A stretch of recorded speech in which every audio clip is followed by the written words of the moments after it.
Good morning, Mr. Cortez. How are you doing, sir? Doing well, doing well. Beautiful day after some rain yesterday. Looking good today. Looking good today. Yeah, it was actually nice to get the rain that often, but it was nice to get a little bit of rain. I guess my bonsai and my yards definitely liked it. So Yeah. yeah, it didn't stop us from getting outside. How's your while we're having people join? Welcome everyone. So excited to have you here for an awesome presentation by the one and only Kevin Getch. We'll be getting kicked off in just a few minutes. As you're popping in, feel free to drop where you're joining us from in the chat. And yeah, we'll just be getting kicked off in a couple minutes here. How's your summer going so far, Kevin? It's going really well. It's been nice. It's been hot, and so I have definitely been appreciating the hot weather and trying to not complain like many do when it's like, complaining about the rain and then it gets hot and then you start complaining about the heat. It's like, no, I'm just trying to take advantage of it and use it and Love it. get the dogs out for walks more and things like that. So I've really liked that, and I go out onto the back deck each morning when I can, try to do that. Wow, you're from Portland, China, and Russia. Yeah, that's your name, but welcome. Yeah, thank you, Masha. Thank you for joining. Hey, Kyle, great to see you again. We'll be getting kicked off in about 10:05, somewhere around there, depending on just as people shuffle in. Once again, thank you all for joining. We're going to have a great presentation for you today. That's fun. That's fun. I'm trying to share my. I have like very little knowledge of lots of languages, so like I know a little bit of Russian. I don't want to even. Now I'll make a. And I always like it's the sauna at 24-hour fitness. Like I meet people and then I'm like, they teach me a little bit of the language, and now I can say all the bad words in all the different languages. So. Yeah. No, when I was learning Portuguese, that was definitely where my cousins started, on all the inappropriate stuff. So that's just how you get to know a language, I guess. Welcome all. Awesome. We should be good to go here. Yeah. You thinking one more minute, Kevin, or how are you feeling as far as time? Good to go. Let's see lots of people popping in. It's great to see you, hey, Alan. Yeah. Yeah. I mean, I'm good to go whenever. Awesome. Yeah, and as people continue to shuffle in, obviously they'll catch up on the presentation at that point. We'll send out a recording after. All of these are always available on live stream on the Webfor YouTube channel. So you can catch all our previous webinars there too. Well, let's get things kicked off then. We have a lot of people shuffling in. This is going to be a good one, and I know we have a ton to get through. So let's get started. Good morning, everyone. Welcome to Digital Marketing Quarterly Webinar. I am Michael Cortez, Partner and Marketing Manager over here at Webfor, and I am thrilled to have each and every one of you here today. We have an exciting session lined up for you today, how to master the 4 C's of digital marketing strategy for unstoppable growth. Our guest speaker today, none other than Kevin Getch, industry expert, author, and philanthropist with over 20 years of digital marketing experience. Kevin is the founder and director of digital strategy at Webfor. We are an award-winning creative and digital marketing agency, and his wealth of knowledge and experience in digital marketing is unparalleled. He is here to share actionable strategies that will elevate your digital marketing game. And throughout the session, Kevin's going to be dropping knowledge bombs left and right, so don't want to give too many of those away. But whether you're a seasoned marketer, business owner, or just marketing enthusiast, this presentation is designed for you to give you actionable knowledge, tools to achieve unstoppable growth for your digital marketing effort. So rather than having me continue to blab on here, Kevin, without further ado, I am going to hand it over to you. And please, everyone, join me in welcoming Kevin Getch. Thank you, Kevin. Thank you so much, Michael. I appreciate it. Wonderful introduction. You got to start out low and not create such an expectation, and then I can exceed it. But now it's like you set such a high bar. I appreciate it. Thanks so much, Michael. Yeah.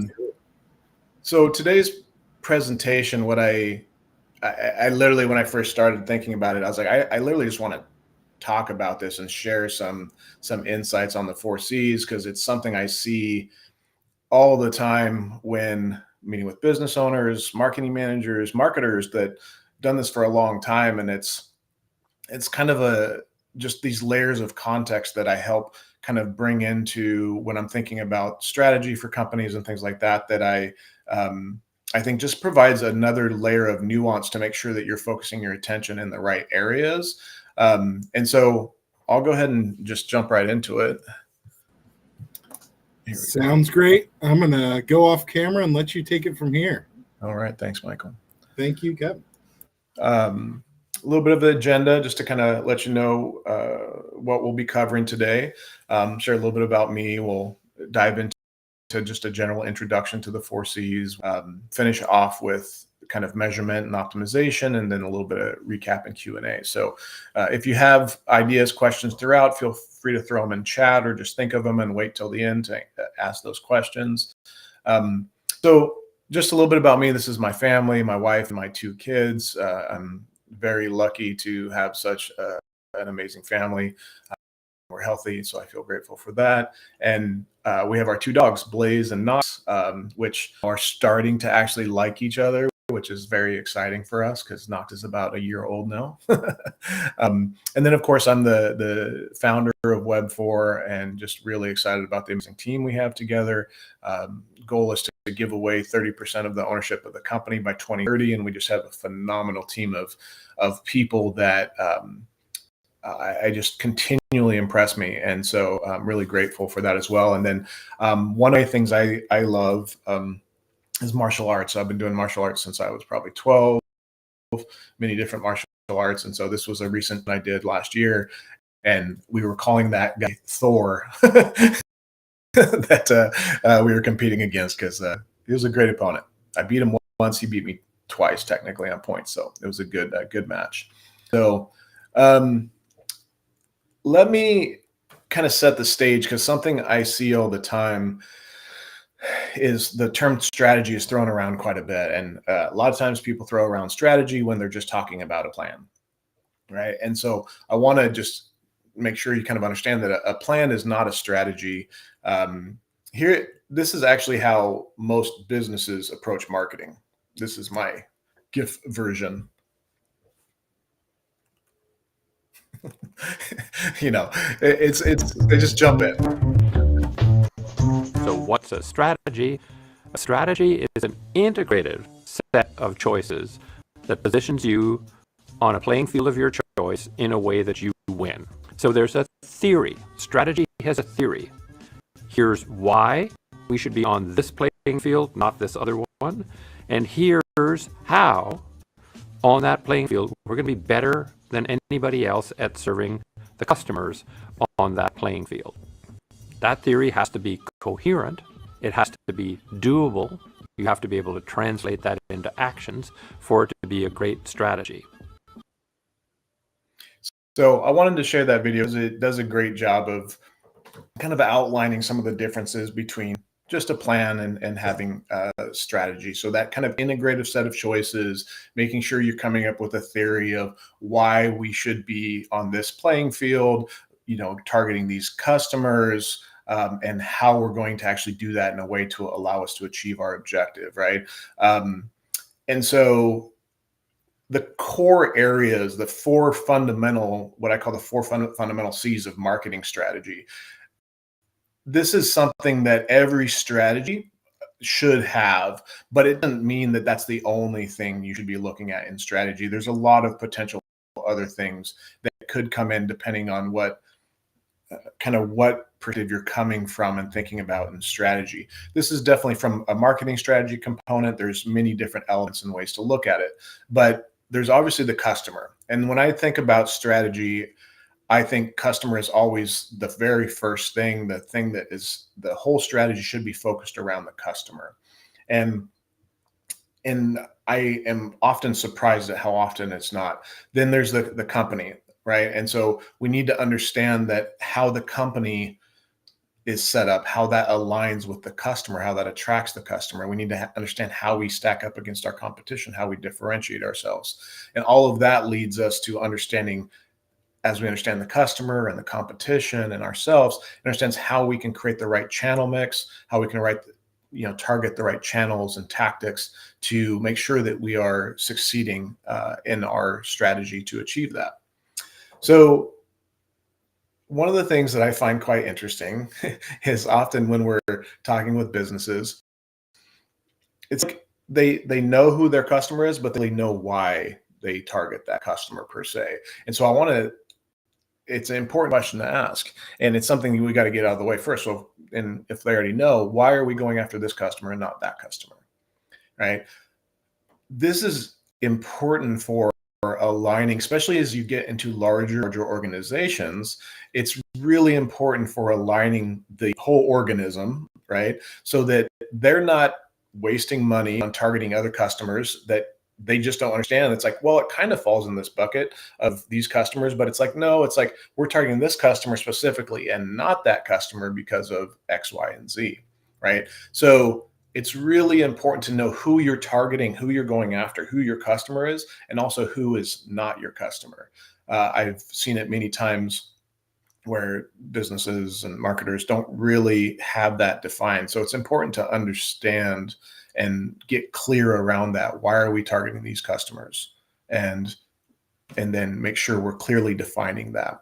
And so as you understand like why we're targeting these customers, now you need to, obviously there was some understanding in the figuring out why we're targeting these customers, but you need to take it to an even deeper level of understanding your customers. We have a very simple methodology when we think about strategy that kind of creates the framework at the top, and it's know and love your customer, align your strategy around that knowledge, and then monitor, measure, and adapt. Like that's the really high level kind of elements of the strategy. And so I am surprised on an ongoing basis about how businesses and people think they understand their customers, but they don't really understand them. And it's not something that's like, it requires a little bit deeper level of and deeper level of psychology to really understand customers, because sometimes customers don't understand themselves, right?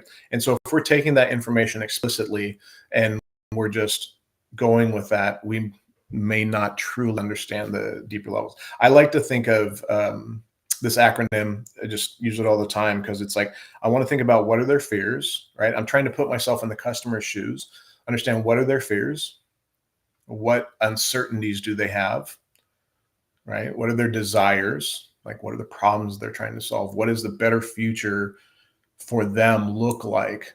And how can we help them do that with our product and service?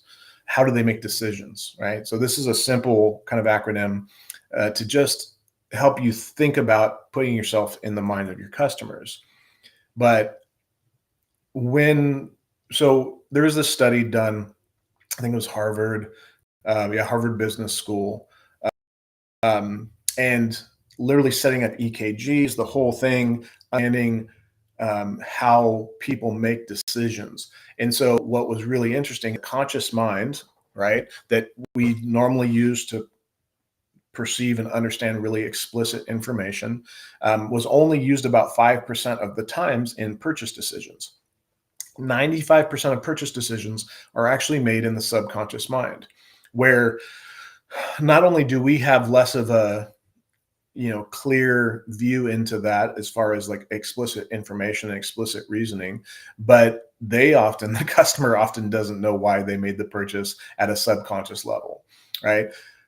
But as you start to understand that, there's clear patterns that emerge. And so one of the biggest things that's often missing is really understanding what are those clear patterns that are deeper psychological needs, that actually why people are making these decisions, so that you can ensure when you're interacting with your customers, you're helping fulfill those needs for your customers. And I'll dive into that a little bit deeper, but another concept I want to make sure you take into consideration as you're thinking through this process, right, is I call it the exchange sum. It's just the difference between perceived value and perceived costs. This is something that's happening in our subconscious mind all the time as we're processing information, and especially as we're making a decision. And anytime the pain scale is farther down than the pleasure scale, right, it's going to be more pain than pleasure. We're going to avoid that decision, right? And so as the pleasure outweighs the pain, we're going to lean towards the pleasure side, right? And so it's a very simple way of thinking about it. And there's often all these points of friction that just happen in the customer journey. And sometimes we do them unknowingly, where we're putting in roadblocks, or putting in hurdles for customers, we're creating uncertainty, we're doing all these things that's actually adding to the pain side, and we're making it harder for them to make the decision that you would like them to make. So understanding the pain pleasure principle and having that in your kind of thought process as you go through this is really important. So one of the things I really like, and I think there's a lot of misunderstanding around, because there's a lot of ways to do it. And so I think a lot of times people just go with one way, and then they apply that rubber stamp to all these different situations. And so I'm going to try to provide some nuance around this a little bit more, so hopefully it helps. So personas and customer journey are, like, I would say the customer journey, most businesses, that's like a requirement. You need to kind of understand that customer journey. To what level you need to understand that is going to vary depending on the size of the business and the amount of work that's going to go into doing that, right? Because there's a kind of a cost benefit analysis breakdown when you're thinking about a very small business and you're trying to do hundreds of hours of research to outline the customer journey. That doesn't make sense, right? And so that seems pretty straightforward. But on the persona side of things, it's interesting to me. So when we think about persona, I want you to think about a couple things. So a general rule of thumb I kind of think about, and it's funny because I don't think I've communicated this as much. It's just something that is kind of a natural structure in my brain that I go through as I'm thinking about this, is how broad is the audience, right? So I'm starting to think of either how broad or how niche the audience is, right? So if we have a really broad audience and you want to create this really detailed persona, it's probably not going to be as much of a benefit, right? When you have a very, very specific audience, creating a more specific persona is going to benefit you. Now, that might seem like, duh, like that makes perfect sense. But I see it all the time where people are like, well, we have to do these personas, and they have this really broad audience. And so they just create these three kind of personas that are like there. And it's like, we're using these personas as like a way to help connect the person to the customer. And it's like, that's great, but like, there's a different way to do it, right? So you don't have to do personas that are so demographically focused. You can do personas that are more psychographically focused, right? So demographically focused personas kind of like narrow you into this specific kind of person between these ages, that's married, that's a homeowner, that does X, Y, and Z. And that makes perfect sense in certain cases. But when you have a really broad audience, you're sometimes better off focusing on more psychographic personas, where you're understanding you have certain customers that have certain, right? You notice patterns, right? So there's certain problems that they have consistently. And so your personas may be more based on the problem solution type narrative than the very demographically focused narrative, right? So it's important to understand that you can have demographics and all that, but what often is missing, one of the big parts that's missing in the execution of a persona is, first, like, why do we have them, right? Like, why are we creating a persona? Well, because we want to make sure when we're creating content, we're doing our work, that we have this person in mind and we have these things about them. The biggest failure I see in this is alignment throughout the organization to understand that, because really, in a best case scenario, what we want we want to deeply understand the customer. We want to understand their psychological needs. We want to understand their desires. What are their goals they're trying to achieve? We want to understand their pain points and fears and uncertainties. And we want to make sure that we're creating a customer experience that addresses those things in a way where they feel like you just know them. It's like, wow, they've already addressed all these things. They have this. I was worried about this. They addressed that here. And so it's like you create this rapport with them through just the ease because you understand them so well.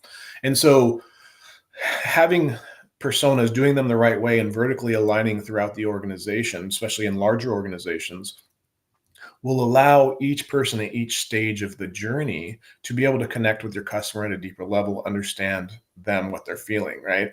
So I could spend I could spend an hour just talking about this element because I love the human element, the psychology aspect of it so much. But I think it's important to understand it's also good just to do something more like this. And I think this is good where you kind of have a little bit of a balance. Maybe the customer is more specific. It's like we have our audience are teachers that are new teachers, right? They're getting into teaching maybe, and we want, our products and services are for them, whatever it is, right? And so you could have a little bit of demographic information, but you really want to understand what are their goals, right? Like, what are their psychological needs? So that when you have a salesperson talking to them, you have a customer service person, or, just support person talking to them, they understand that their deeper psychological need is to have a feeling of importance. What they are doing matters, right? That's part of the reason why they got into the job. They also, contribution, having an impact is really important to them. They want to make the world a better place. They feel that the work that they do has a lot of contribution impact, right? So that is something that you communicate, knowing that you can communicate more effectively, you can address some of those things, and they can walk away feeling great with the interaction they just had with that person. So that's why it's so important, like outlining some pain points. It's good to have personality and interest and all that stuff. And then as you get into like B2B scenarios, you might have more like buying roles, right? You might have this person is maybe a gatekeeper, this person is an influencer, this person's a decision maker, or there's multiple decision makers often in this kind of journey, right?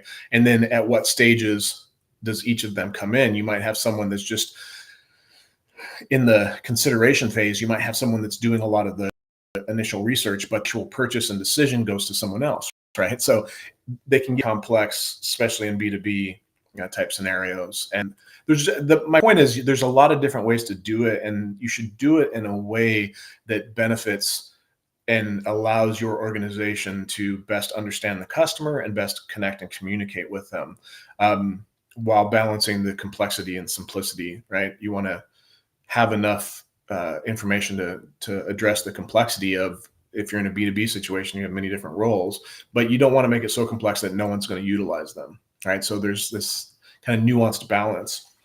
So, and heads up, this template is in Canva. Like, I didn't design this. I mean, I moved some things around, put some things in here, but it's in Canva. You can just go to Canva and look up,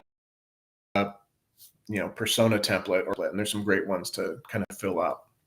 I'll show you one of the customer journey templates in here as well. But so customer journey is such a great aspect. I think it's a critical component of strategy.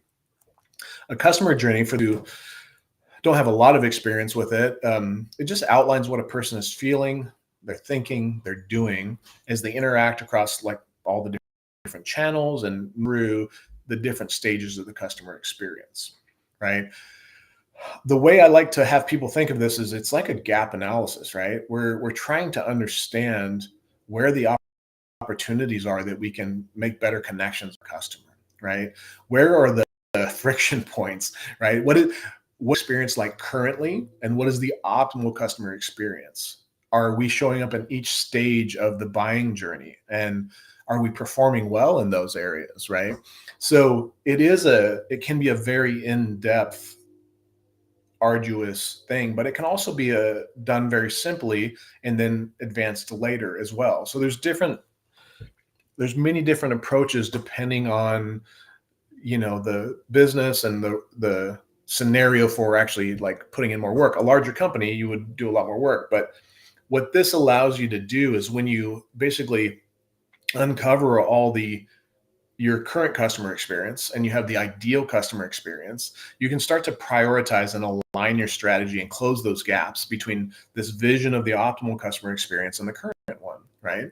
So here's a template, or actually, no, you know what? You'll have this presentation afterwards, but this is just kind of showing you, this is quick reminders as far as we're going through each stage. I just wanted to show you as you go through, you can see some of these different things that are just reminders to think about, like defining the customer's needs and pain points, identifying the decision-making factors, like what is the content for engagement. As we get to the decision stage, outlining the sales channels, like do they go to a retail location? Is it online? Are they calling? What are the key motivators for purchase, right? And then developing trust building content, testimonials, reviews, guarantees. So it's just a quick best practices reminder, like streamlining the checkout process, offering multiple payment options, post-purchase communications, loyalty programs, encouraging social reviews, implementing customer feedback loop, right? There's all these, creating referral programs, etc. So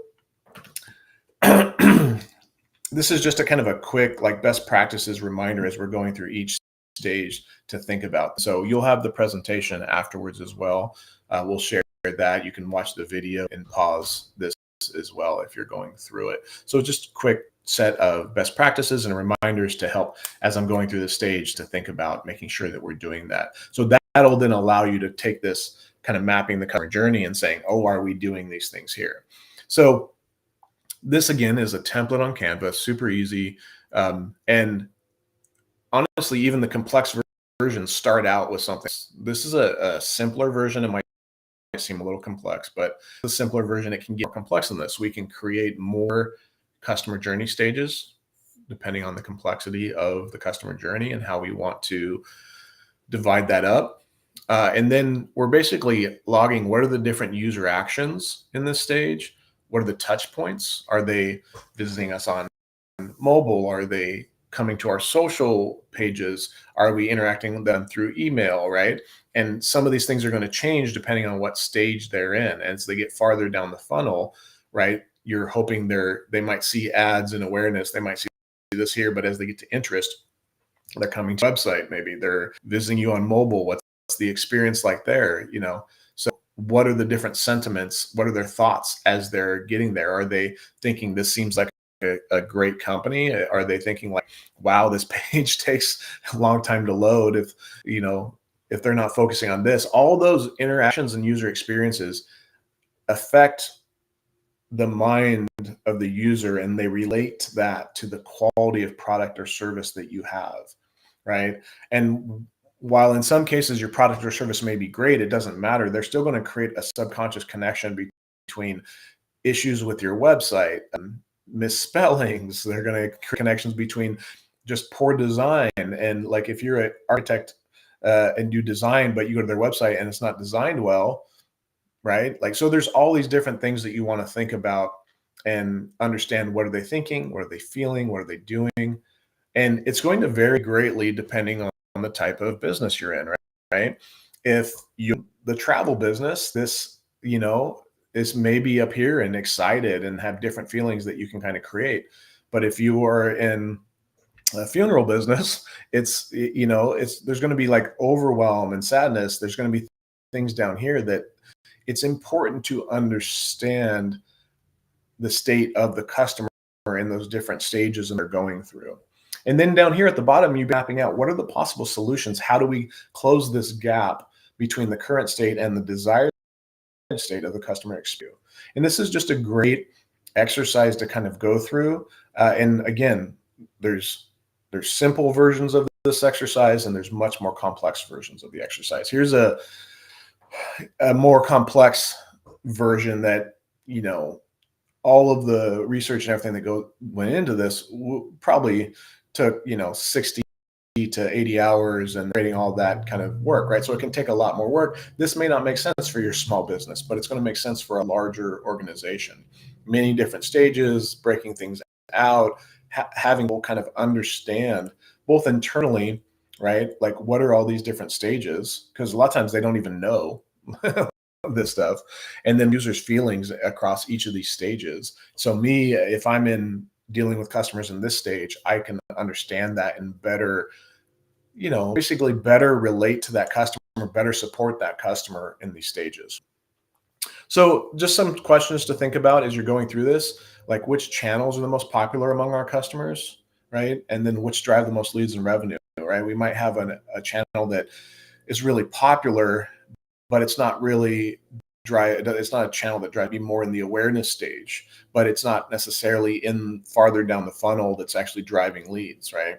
And then where are we seeing friction, missed opportunities in the funnel? Like 404 pages, like you could put a link in there to, I mean, there obviously could be lots of things. So you could put a link in your customer journey to a whole other spreadsheet that shows all of these other friction points and missed opportunities. And then what are the questions that customers have at each stage? And can we do a better job of preemptively like creating high quality content to answer those questions? Because not only if people are asking those questions, guarantee they're searching for that. They're trying to find the answer, but they're not finding it for whatever your website. It's not SEO friendly. Maybe it just isn't addressed in a comprehensive way. And so you can start to look at those and do a better job of addressing the customer's concerns and questions throughout that, which will help you drive more traffic, more engagement, and help you create a better experience for the customers. So I spent a lot of time on the customer, as we should. I want to jump into company a little bit. And important that you understand this concept is at the center. Like I think of a organization, I sometimes call it an organism, as just, it's like an individual, right? It's a collective of individuals that create this organization. And right, so identity is critical. Your internal identity as an individual will be your biggest determining factor of where you are 10 years from now. It's the same with a company. And ultimately, your internal culture will be reflected in your external brand. So you want to create a culture that is like, you want to be very intentional about creating a very strong culture, creating your identity, right? You want to understand all the factors of like, why do you exist? What is your purpose as a company? How do you help people? What are values? What are the values that you would hold regardless of whether it was profitable for you or not? These are things that you stand for. How are you unique or different, right? How do you stand out in the sea of other choices? And what problems do you actually solve? What's your vision? Like, these are just a few of the many things that you can go into when you're thinking about kind of the identity of the organization. Or sometimes there's organizational identity, and then sometimes there's brands within that organization, and you have different brand identity. So there's a lot of nuances to this, and there's a lot of things, but it's really important to understand if there's alignment, because I think of it like a relationship, right? There needs to be an attraction between the organization and the customer. There needs to be, like, they have a need that they want to fulfill, they have a desire, and then there needs to be this connection, and they need to feel that you're the one that can do that, and it addresses all their concerns, all these things. And so part of that is being the best you can be as an organization so that you can serve the customer at the best level.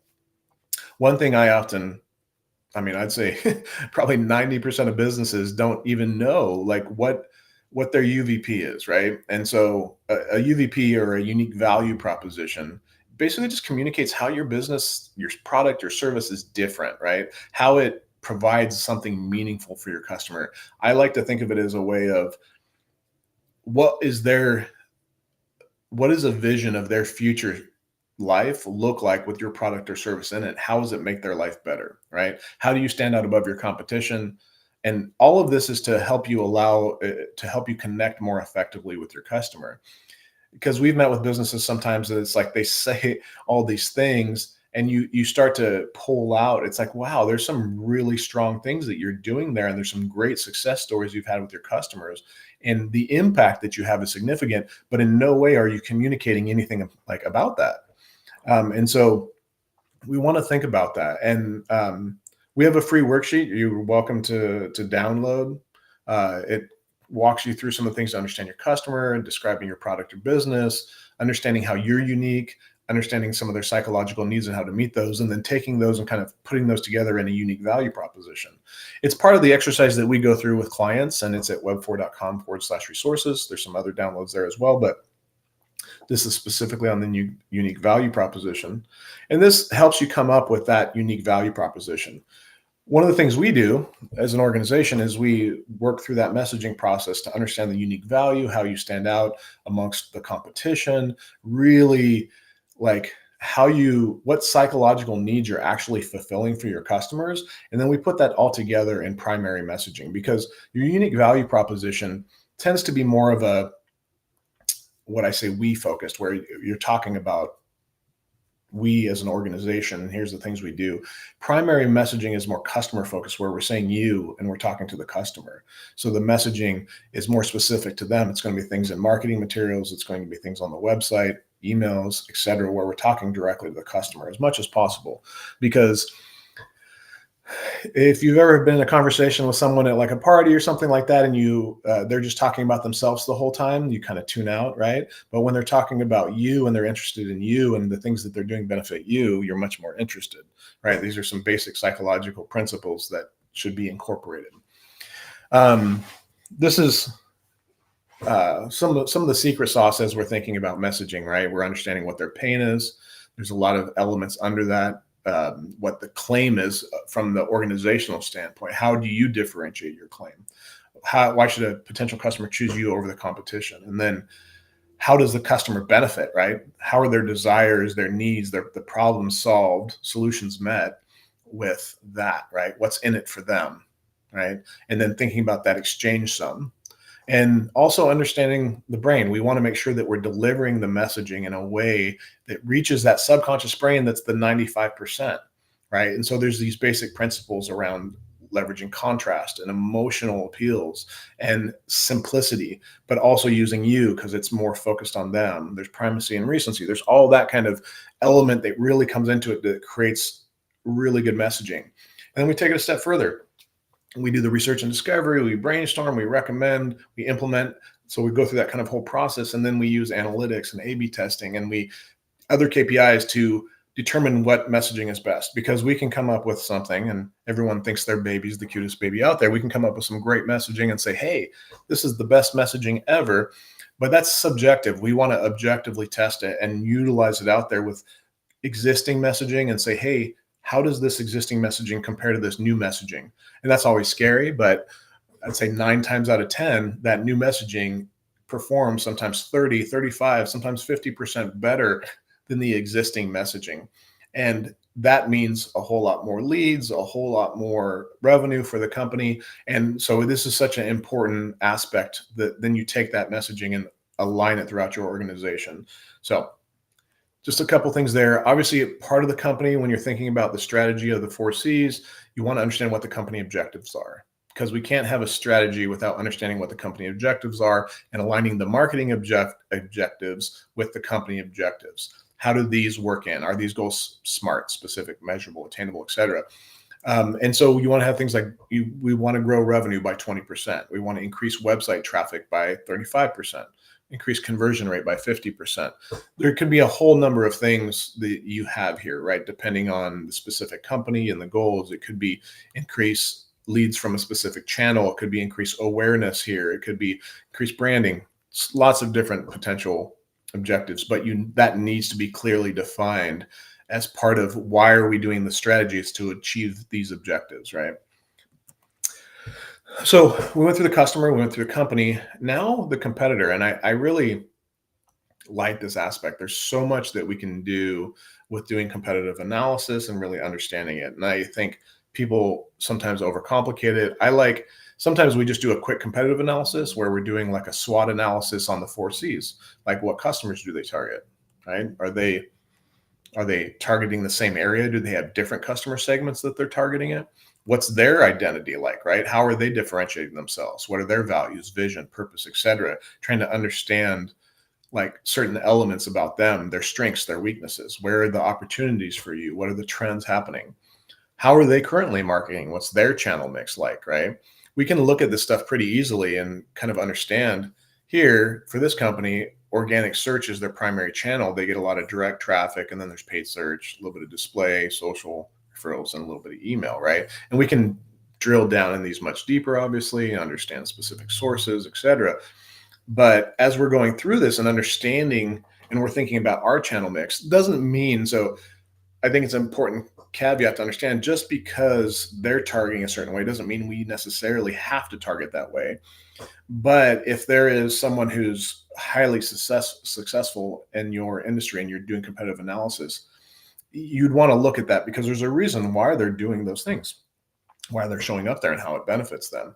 But it's not just black and white, like, okay, this is what they do, so we should do it. But it definitely should inform what you do as you're thinking about your channel mix. You want to then kind of align your channel mix and think about the different touch points throughout the journey. You then obviously would dive deeper in a more kind of comprehensive approach. You would dive deeper in each platform, in each specific channel, whether it be organic search, paid search, organic social, paid social, email, text, etc. You'd want to dive deeper and understand that. So you can do things like a keyword gap analysis, where you're understanding your competitors, what markets they're targeting, where you guys overlap with that. Like, these are the areas that we overlap, all these different competitors. And we can dive deeper into each of those keywords and understand some of the differentiations that they're doing, determine whether we want to also go after those, right? So we see all these opportunities. So it just is a huge way to uncover lots of opportunity in doing that. So all this is coming to getting us to the point where we can start to be looking more at the channel mix, like what are the specific tactics, prioritization, and processes that we have here. As I mentioned before, your customer is always at the center of your strategy, but I also like to think of this in a little more nuances, where it's like, here's your customers at the center.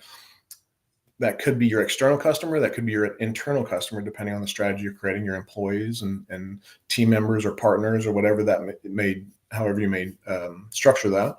And then you have endorsers, media, influencers, things like that. These sometimes are peers, sometimes they're vendors, sometimes your customers are also the ones that are influencers that are promoting you, or that are acting in some way as the media or endorsing you through testimonials. And then you have the community. And this goes out to industry specific community. It goes out to the local community, groups, charities, and all that kind of element. So I do think about that holistically when we're thinking about the strategy. I like to visualize the channel mix as a way to help create alignment and understanding amongst especially the C-level executives. This seems to really help quickly understand our strategy, why we're doing X, Y, and Z, and kind of why we're allocating the way we are. So in general, I like to think of these as behaviors as opposed to just like platforms and channels. So search is when people are actively searching for something. They're looking for an answer to something. They're looking for a business or directions or an answer to a question, or just they have a need and they're trying to fill it. Social is they're not looking for an answer to a question. They're usually not doing that, though there's the areas where they overlap. There's definitely areas where that happens, right? They tend to be a little bit more, they're there for social connection, for entertainment. It's a little more passive. It tends to be more of an awareness channel, but not always. There's definitely opportunities within some of those channels to show up in searches and optimize for those searches as well. Where search, if there's no demand, like if you have no demand for your product or service or even the problem, search probably isn't going to be a focused channel for you, right? But if there's a demand, if people are actually, there's already awareness of this problem, they're already looking for your product or service, search is a high ROI channel. Social tends to be, as a general rule of thumb, is the more social your business is, the better social media is going to do for you. And as you move towards things that are less social, less things that people would talk about, they would be more private about, social tends to be less beneficial for those. Not always. There's always opportunities to do there. And then direct is where you're reaching out directly to the customer or they're reaching out directly to you. So all the channels like email and text and things like that. So just kind of a quick overview. And as I go through this, I start thinking about this loop here is kind of your things that go across all the channels that benefit from and work with all the channels. So your website, your app, the content you create, you should be creating that, repurposing it, redistributing it across multiple channels. The user experience, you want to think about that across all channels, your brand and messaging, PR and reputation management, as well as measurement. These are things that across all these different channels you want to be thinking about, and they interact with all the channels. And then you have specific areas for like search. So you have like organic SEO, you have digital assistants like LLMs, like ChatGPT and Perplexity and Gemini, etc. Then you have paid media. So we have paid search, display, all that kind of stuff. Social, you have organic social, you have paid media. And there's these overlaps, right? So you start to get in some of the areas here, and here where there's overlaps. Certain platforms may be mostly search, a little bit social, mostly social, a little bit search behaviorally. And then you have direct email, text, push notifications, and things like that. And the customer is always at the center here. What I like is when you have a cohesive strategy and everything ultimately pulls the customer to the center. But what you often see is something more like this, where the channels aren't overlapping. They're not really benefiting each other. The customer isn't as clearly defined. The alignment of the different channels doesn't align with what the customer behavior and customer journey is actually like, right? So in this case, social is really large, direct is smaller, search is here. And that might be correct in some areas, in some businesses, but in this like imaginary business case, it's just misaligned.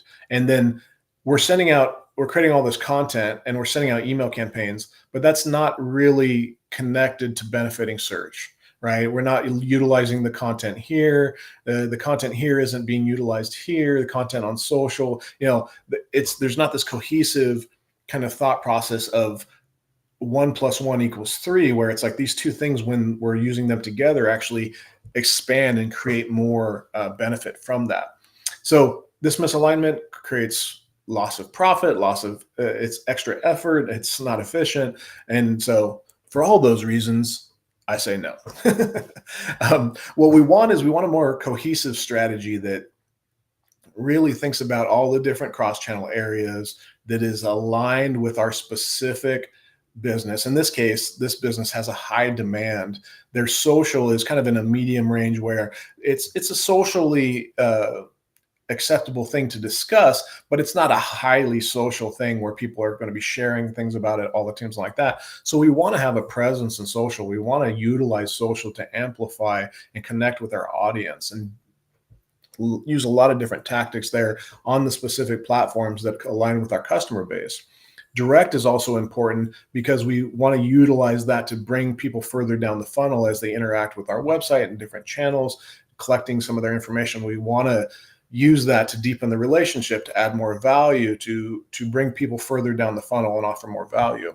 And of course, in this case, search, there's a high demand for what they're looking for. So search is the highest focus, and these are overlapping. So we're making sure that each one's benefiting each other. It's a quick visualization that I find really valuable. And I've seen people kind of just take this complexity, because this is, for those of you who are marketers, it's like, oh yeah, this all makes sense. For those who, like, marketing isn't their day job, this is very complex and a little overwhelming. And so to put it in a visual way that simplifies it allows for a deeper understanding. And when you have understanding, if you want to get more budget, if you want to help the company get alignment, you need to get understanding. And so I found this to be really helpful in getting understanding from some of those companies. What I like about this is when you've taken the customer journey and you've understood the customer and you look at all the gaps and areas you can improve, and basically you're just trying to improve to better serve your customer, you ultimately, as people interact with you in these different stages, because your average person is going to touch 12 to 14 sources before they end up doing business with you. And for some industries, it's more, some it's less on average. But as they interact with you and they have these great experiences with you, it's like gravity pulling them center closer to becoming someone who is part of your community, maybe someone who would actually endorse you and ultimately become your customer. And then the funnel doesn't stop there. Most people stop the funnel at, them making a sale and becoming a customer. You should be thinking about the loyalty and advocacy and retention and getting them to help promote you, become brand champions. And so it's really about taking that and ensuring that as they bring on your product and service, that they have a great experience.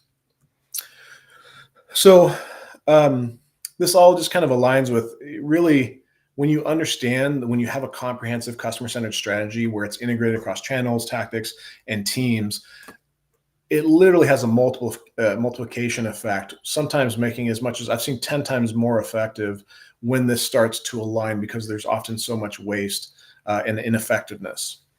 Now, all of this needs to be measured and optimized. We need to keep our finger on the pulse of the customer. We want to have feedback loops in place where we understand, are these KPIs, are we hitting these KPIs? Are we moving the needle in these areas? And you can define them all different ways. It could be revenue by channel, or leads by channel, or conversion rate by channel. There's so many different KPIs depending on your business. There may be very specific ones. Some KPIs are transactional keywords, right?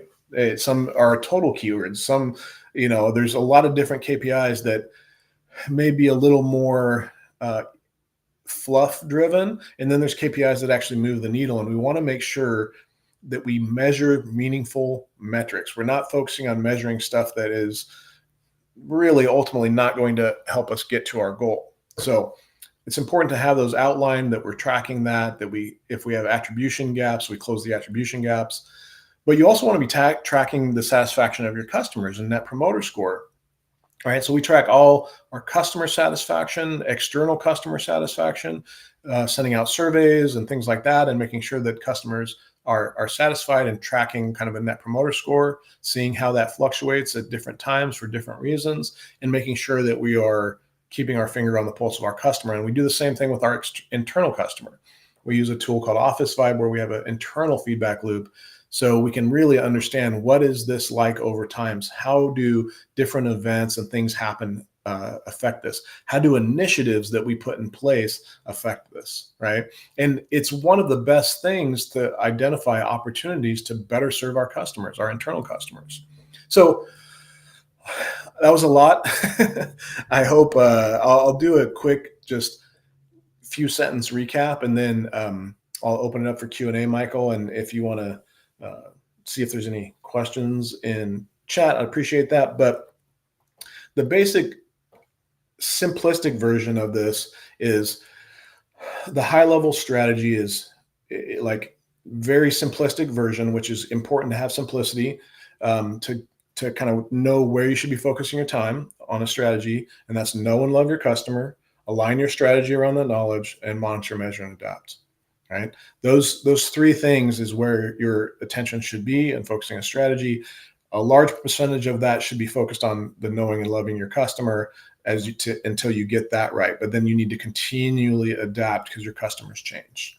Just like any relationship, people change, they grow. You want to understand how that changes.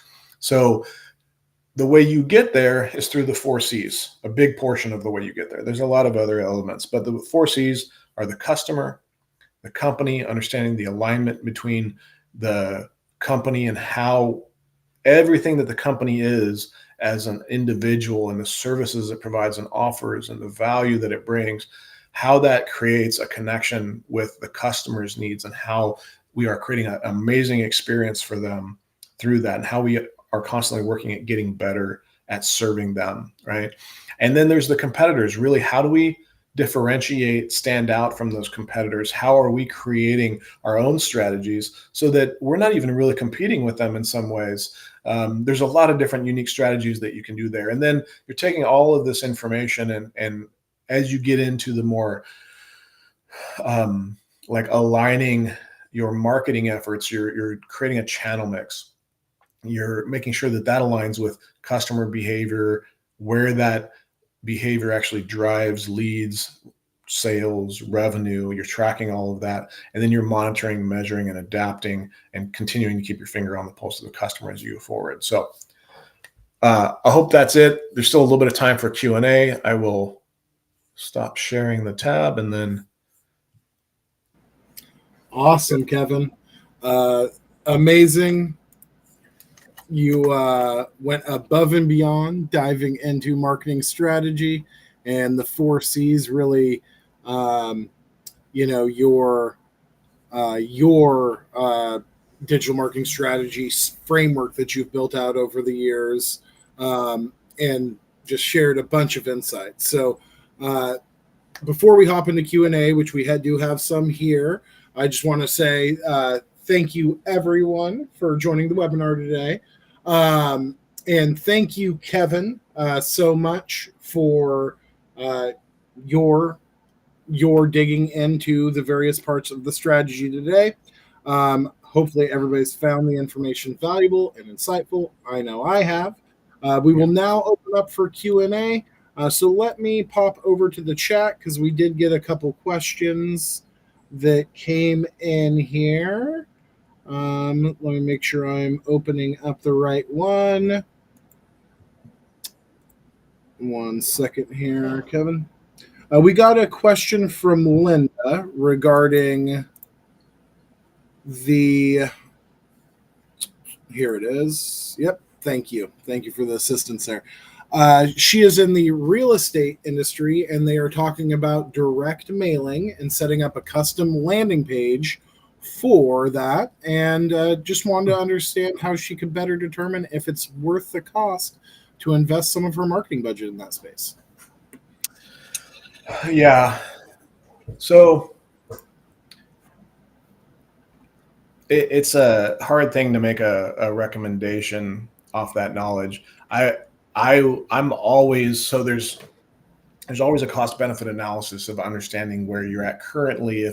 If you're a broker and you have a whole team and you have budget, it's definitely something I would say is worth testing and making sure that you have the proper measurements in place to understand if it's actually effective for you, what the cycle is, what the customer journey is going to be like, because it's not going to be something that just produces a ton of leads out the gate. It's going to be something that is going to take anywhere from 3 months on the short side to maybe 9 months or even a year to understand its effectiveness, right? So it's important to understand the expectations around that. If you're a single real estate agent, my thought is it might be a little much unless you're on the higher end of the performance kind of like side of things. It might be not where I would start with the budget per se. But again, I'm doing that from a very generalized point of view, and not necessarily knowing the specifics of it. Direct mail has a fairly low efficacy rate, but I know people are successful with it that have done it for a while and they've figured out how to actually make it work. And one of the most important components is the quality of the list. So I'll provide, just to make sure you understand that, like, what is the quality of the list, like understanding who are we targeting in that, and how can we ensure we get a really good quality list, because a lot of times you just get lists that are really poor quality. And so it's all based on having really good data there. But I'll stop there, because I'd say it's definitely something I would suggest trying to test in certain scenarios, depending on where the company is at. Because I get I'm working on building a custom home right now somewhere else. I know the market's slowed right now. Rates dropping may have a positive, assuming they drop here in the next few months, may have a positive impact on that, but that's probably going to be more early next year. So anyways, I appreciate the question, Linda, and happy to touch bases more if you'd like.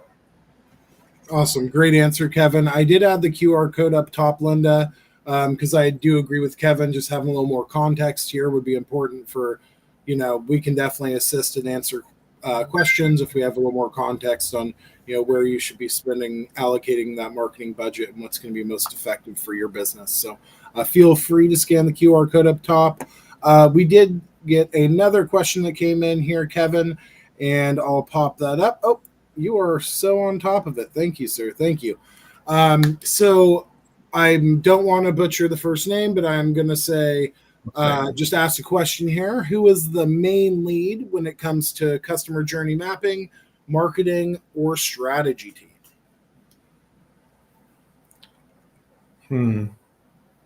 I, I'm going to say 9 times out of 10, it's going to be marketing team, but it really depends on the different teams and how they're set up in the specific organization. Some strategy teams, if it's higher level strategy teams that are more business focused strategy, they should inform it in a lot of ways, but it's really the marketing strategy team that should be doing it. But depending on how it's set up, you might have a strategy team that's highly focused in the marketing side as well. So I could see it working out both ways, but I would say 9 times out of 10, it's going to be the marketing team, unless you have say like you have someone, the way you've delineated it is you have a strategy team of higher level marketing execs, and then you have a marketing team that is like kind of more entry level people. Then no, probably not. You'd probably have the strategy team do that. I hope that provides some insights that it's not necessarily clear cut, and it's going to depend on the makeup of the team and how it's delineated and what the expertise of those people are. So hope that helps. Yeah, great answer. I think that it's heavily dependent on the organizational structure there, Kevin. Just passing through the Q&A, Linda said thank you. So great answer there. And like I said, if you want us to provide a deeper dive in that, feel free to get a hold of us. We're always happy to answer questions. I do have a more general question. I know we're kind of butting up against the hour. We're just past the hour here. Really general with overall marketing strategy and really the 4 C's, kind of diving into the 4 C's. Where have you personally seen businesses struggle the most in the process? And do you have any tips for businesses that you feel kind of struggle to really understand their customer and formulate a strategy that speaks directly to them and targets them efficiently? Yeah, the two main, there's lots of areas, but the two main patterns that come to mind are in generally small business due to a lack of resources and wearing so many hats.